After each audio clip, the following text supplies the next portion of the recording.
আগের পর্বে আপনারা দেখেছিলেন নাথুলা পাস, ছাঙ্গু লেক ও গণেশ টকের ভ্রমণের কাহিনী, এবং আমরা জানতে পেরেছিলাম যে যেই নর্থ সিকিমে আমরা প্রাকৃতিক দুর্যোগের জন্য যাওয়ার পারমিট পাচ্ছিলাম না, তা এখন যেতে পারা যাচ্ছে। ওই যে অভিনয়ের বাদশাহ বলে গিয়েছিলেন যে किसी चीज को दिल से चाहो तो पूरी कायनात उसे तुमसे मिलाने की कोशिश में लग जाती है।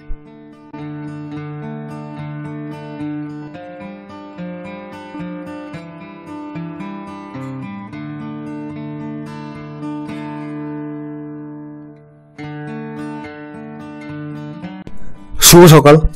আজ ডে 4। আজকে আমাদের যাত্রা শুরু হচ্ছে গ্যাংটক থেকে লাচেন, এবং লাচেনে আমরা কোন হোটেলে গিয়ে থাকবো সেটা আমি দেখিয়ে দেবো যখন লাচেনে পৌঁছাবো। তো আজকে গ্যাংটকের ওয়েদারটা সকাল থেকে একটু মেঘলা থাকলেও এখন দেখতে পাচ্ছেন পেছনে আমার রোদ উঠেছে, এবং সেটা অ্যাটলিস্ট নর্থ সিকিমের জন্য খুবই ভালো। এবং সেটাই এখন দেখার যে ওখানে ওয়েদার কেমন থাকে, কারণ ওয়েদার টেম্পারেচার যা বলছে আজকে দুপুর 1টার থেকে ওখানে বরফ পড়তে পারে, সারা রাত পড়তে পারে। তো সেটা পড়লে আমি জানি না কতটা গুরুদংমার কতটা কিভাবে হবে, কারণ রাস্তা যদি বন্ধ থাকে এবং সেটা যদি বরফের জন্য হয় সেটা খুবই খারাপ লাগবে। অ্যাটলিস্ট পৌঁছতে পারলে ভালো লাগতো। দেখা যাক, প্রে করছি সেটাই যেন হয়। তো চলুন, এখন এখানে মোটামুটি লাগেজ সবই প্যাকিং হয়ে গেছে, এবং আর কিছুক্ষণের মধ্যে গ্যাংটক থেকে আমরা রওনা দেব, এবং রাস্তায় যেতে যেতে কিছু সিনারিও সেটা আপনাদের দেখিয়ে দেবো, এবং তারপর লাচেন পৌঁছে তারপর বাকি ভিডিওটা করব। এবং আমি আমার বন্ধু সব ব্রেকফাস্ট আমি হোটেলেই করে নিলাম। তো বাইরে গিয়ে আবার হল্ট করে সময় নষ্টটা করা আমার মনে হয় একটু এটা সেটা ঠিক না। অ্যাটলিস্ট যদি সুযোগ থাকে এখানেই করে নাও, এবং ওয়াই খেয়ে নিয়েছি আমরা, সেটা খুবই ভালো হয়েছে একদিক দিয়ে। এবং লাঞ্চটা আমরা অন দ্য ওয়ে হয়তো করবো, এবং সেটা ডিনার তো ওখানে গিয়েই হচ্ছে। তো চলুন, আপাতত এখানের জন্য আপাতত বাই করছি, এবং একেবারে বাইরে গিয়ে দেখা হচ্ছে।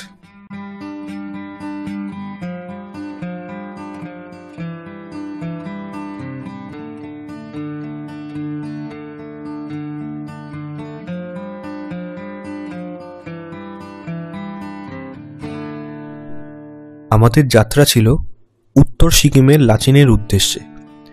মাঝপথে আমাদের ড্রাইভার আরও একটি ভিউ পয়েন্টে নিয়ে গেলেন।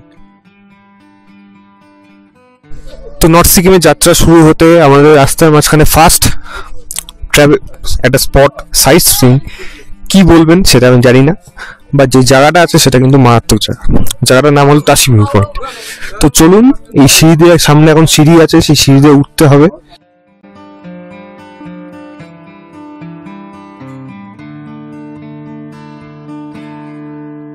গ্যাংটক থেকে 10 কিলোমিটার দূরে অবস্থিত তাসি ভিউ পয়েন্ট পর্যটকদের কাছে একটি আকর্ষণীয় জায়গা, কারণ এখান থেকে সূর্যোদয় ও সূর্যাস্তের দৃশ্য মনকে ভাবুক করে তোলে।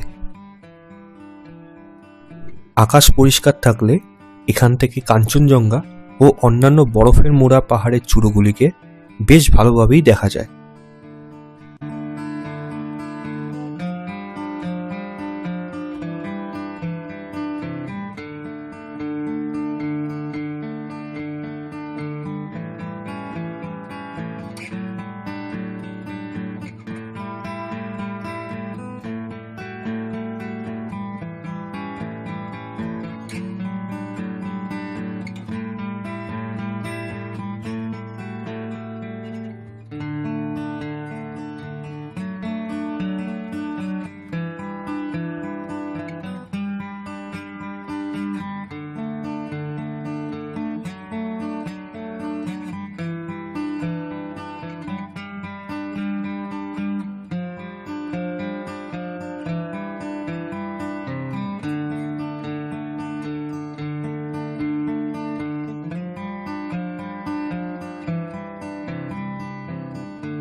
অনেক কষ্ট হওয়ার পর উপরে উঠা গেল, দম রীতিমতো নিতে হচ্ছে ভালো রকমই, প্রচন্ড খাড়াই আছে।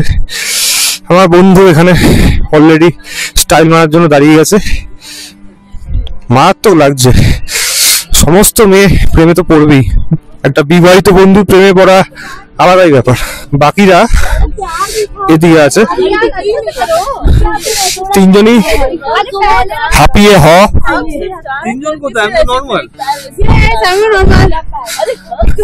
সব মিথ্যা কথা, সবই মিথ্যা কথা। কাশি উঠে গেছে একজনের, তবু তারা নর্মাল। চলুন পেছনে যে তাসি ভিউ পয়েন্ট সেটা দেখে নেওয়া যাক। আকাশ মেঘাচ্ছন্ন থাকায় কাঞ্চনজঙ্ঘাকে দেখতে না পাওয়া গেলেও সেখান থেকে পাহাড়ের দৃশ্যগুলি ছিল বেশ মনোরম।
রাস্তা দিয়ে যেতে যেতে মাঙ্গানের বেশ কিছুটা আগে আমাদেরকে থামতে হলো, কারণ আমাদের সবারই তখন মধ্যপ্রদেশে খন্দযুদ্ধ লেগে গিয়েছে। তো লাচেন যেতে যেতে দুপুরে লাঞ্চের জন্য আমাদের একটা জায়গায় দাঁড় করালো। আমার পেছনে এই হোটেলটা দেখতে পাচ্ছেন, এবং আমাদের গাড়ি ওই উপরে দাঁড় করানো আছে, একদম উপরেরটা। তো মাঝ রাস্তায় আর কি কোন কোন খাবার ভালো জায়গা আছে, খুব একটা যে ভালো আছে সেগুলো আমি দেখিনি এখনো পর্যন্ত, বাট আমাদের ড্রাইভার বললো যে এখানে খাবারটা ভালো হয়। এবং এরপরে আরো যে জায়গাগুলো, মাঙ্গানে যাব, মাঙ্গান থেকে তারপরে লাচেনের দিকে যখন যাব তখন হয়তো আরো কিছু খাবার পাওয়া যাবে। তো এখন এটাই বলার যে ওয়েদার এখানে এখনো অল্প অল্প মেঘ হয়েও গেছে ওপরটা, কারণ কুয়াশা ঢেকে যাচ্ছে, আবার মাঝে মাঝে একটু বৃষ্টি ফোঁটাও পড়ছে। তো এখন কথা, যদি ওয়েদার এরকম থাকে তাহলে আগামীকাল আমাদের গুরুজঙ্গল লেক কিভাবে যাব, এটা আমাদের এমনি চিন্তার বিষয়। তার মধ্যে যদি সারা রাত ধরে যদি বরফ পড়ে তো বুঝতেই পারছেন। তো এনিওয়েজ এটাই আশা রাখছি। আপাতত গিয়ে কিছু খেয়ে নিই। আমি মোমো অর্ডার করেছি জাস্ট হালকা খাবার জন্য, কারণ পাহাড়ি রাস্তায় বেশি না ভরা পেটে না খাওয়াটা আমার মনে হয় ঠিক। অল্প খাবার খাও, টুকটাক করে খাও, সেটাই মনে হয় ঠিক হবে। তো দেখা যাক এবার ঘুরতে গিয়ে কেমন লাগে, এবং যেটার জন্য আমরা সব প্ল্যান করেছিলাম মাঝখানে যে এত প্রবলেম হলো যে যেতে পারবো না, এখন সেখানে যেতে পারছি, সেই এক্সাইটমেন্টটা আরো বেশি কাজ করছে। তো দেখা যাক, চলুন আপাতত হোটেল যাইয়ে, এবং তারপরে আবার মাঝ রাস্তায় আবার তারপর থেকে ব্লগ চালু করছি। মাঙ্গানে প্রবেশ করে কিছুক্ষণ আসার পর আমরা থেং টানেলে প্রবেশ করলাম। এই টানেলটি 578 মিটার লম্বা, যেটি চুংথাং এবং মাঙ্গানকে কানেক্ট করে।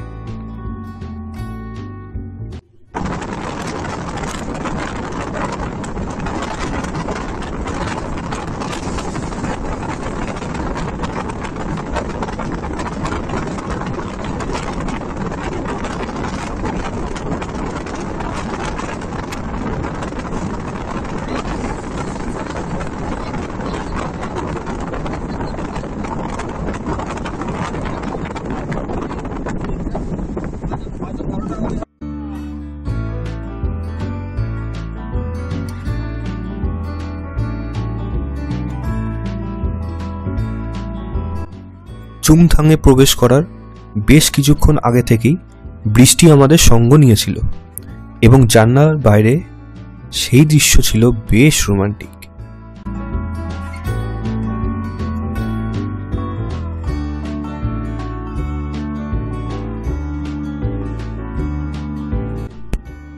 নিচের যেই ড্যামটি দেখতে পাচ্ছেন সেটি চুংথাং ড্যাম। 8ই অক্টোবর 2023 ভয়াবহ বন্যার কারণে এই জায়গায় বেশ ক্ষতি হয়েছিল। নিচে যেই রাস্তাটি দেখা যাচ্ছে তার বেশ কিছুটাই আজ আর নেই, কারণ সেটি তিস্তার জলে ভেসে গিয়েছে।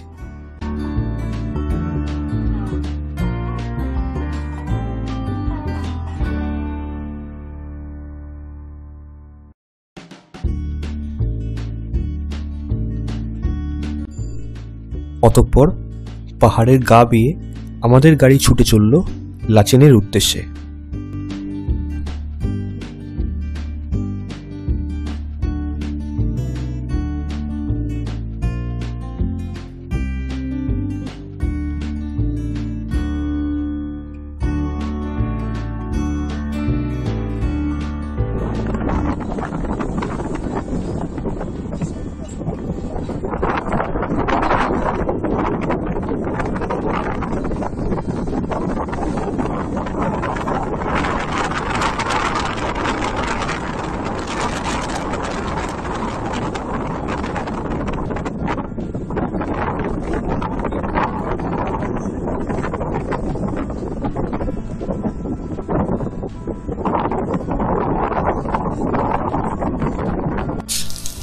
তো অবশেষে লাচেন এসে পৌঁছানো গেল। মারাত্মক ঠান্ডা এখানে এবং প্রচন্ড বৃষ্টি হচ্ছে বাইরে। আমি বাইরেই দাঁড়িয়ে আছি, দেখতেই পাচ্ছেন এখানে আমার ক্যামেরা লেন্সে হয়তো অলরেডি জল পড়ছে। তো ঠান্ডা এতটা হবে এমনি আশা ছিল, কিন্তু প্রবলেম হলো এরকম যদি বৃষ্টি হয় তাহলে আগামীকাল গুরুদঙ্গল লেকে যদি স্নোফল হওয়ার চান্স থাকে, এবং সেটা হলে আমাদের গুরুদঙ্গল লেক যাওয়াটা পুরোপুরি নষ্ট। ভগবানকে ডাকছি যেন সেটা না হয়। তো বেসিক্যালি আমরা লাচেনে এসে উঠেছি হলো খেমকিম রিজেন্সিতে, এবং এরপরে আপনি দেখতে পাবেন যে আমাদের হোটেলটা কিরকম দেখতে। তো চলুন হোটেলটাকে দেখে নেওয়া যাক এবং রুমটাকেও দেখে নেওয়া যাক।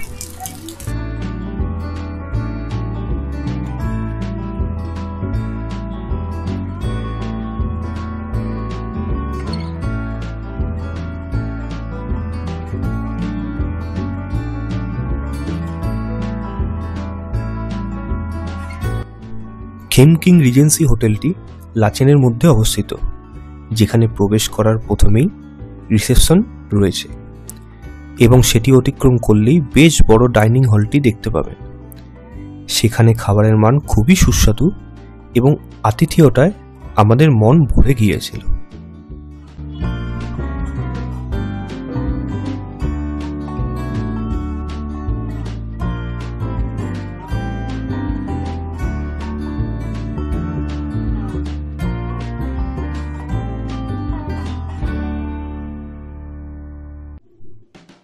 আমার রুমটি ছিল এরকম: বিছানার পাশে গরম জলের কেটেল, জলের গ্লাস, চায়ের কাপ, চা এবং দুটি সুইচ বোর্ড। এদিকে একটি ছোট্ট মিরর, সঙ্গে একটি মিনি ওয়ার্ডরোব। এদিকে একটি বড় বিছানা যেটি দুজনের জন্য থাকার যথেষ্ট, এবং পরিষ্কার একটি বাথরুম এবং গরম জলের সুবন্দোবস্ত রয়েছে। তো এখন রাত্রি 11:30 বাজতে চলছে এবং লাচেনে প্রায় 0 ডিগ্রি মতো টেম্পারেচার হয়ে গেছে। আমি খাবারের ভিডিও করব সেটা করতে পারিনি। খাবার এই হোটেলে এত সুন্দর খাবার, আমি এখনো অব্দি যত জায়গায় খেয়েছি, বিশেষ করে এই ট্যুরে, আমি এত সুন্দর খাবার কোথাও পাইনি। দুঃখের বিষয় আমি সেটা করে উঠতে পারিনি, কারণ এতটাই তখন ঠান্ডা ছিল এবং খাবারগুলো ততটাই গরম এবং ততটাই সুস্বাদু। তো আমি চেষ্টা করব আগামীকাল দুপুরবেলার খাবারটা যদি কভার করা যায় তাহলে খুব ভালো হয়। এবং এখন রাত্রে বেশি কথা বাড়াচ্ছি না, ব্লগটাকে আমি শেষ করতে চাই, কারণ সারাদিন অনেক ধকল গেছে, জার্নি হয়েছে। এখানে কন্টিনিউস বৃষ্টি হয়ে যাচ্ছে এবং একটু স্নোফলও হয়েছে। তো আপাতত রাত্রির জন্য এখন আমি ভিডিওটাকে শেষ করছি, এবং অবশ্যই পরের ব্লগে ডেফিনেটলি সেটার দিকে চোখ রাখুন এবং চ্যানেলটাকে সাবস্ক্রাইব করে দিন। তাহলে বাকি যে পরে যে আরো এক্সাইটমেন্ট জায়গাগুলো আছে, বিশেষ করে কালকেরটার জন্য খুবই এক্সাইটেড আছি। জানি না যেতে পারবো নাকি, যা ওয়েদার খুবই রিস্ক হচ্ছে, কারণ গুরুদঙ্গল লেক কিন্তু অত সহজ জায়গা না, বরফ হয়ে কিন্তু রাস্তা আটকে যেতে পারে, যেটার চান্স খুব বেশি। ঠাকুর যেন সেটা না করে। তো দেখা যাক কালকে কি হয়। তো চলুন আজ এই পর্যন্তই, আবার আগামীকাল আগারও একটা নতুন ভিডিও নিয়ে, নতুন একটা এপিসোড নিয়ে আমি আবার আসবো। তো এখনের জন্য শুভরাত্রি।